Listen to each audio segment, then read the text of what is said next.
Have a good day అందరికి. ఇక్కడ వాళ్ళ నాన్న డ్యూటీకి వెళ్ళను అంటే లేదు నువ్వు వెళ్ళు, నాకు పాలు కావాలి, బాయిల్డ్ కావాలి, వాటర్ కావాలి అని అడుగుతున్నాడు. అర్జున్ వాయిస్ వినండి ఎలా అడుగుతాడు.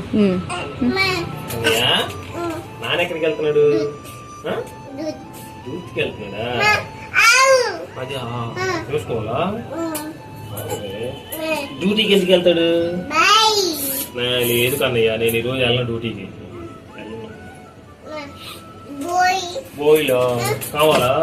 నేను వెళ్ళట్లేదుగా, నేను తాను తాను తాను లేదు, నేను తాను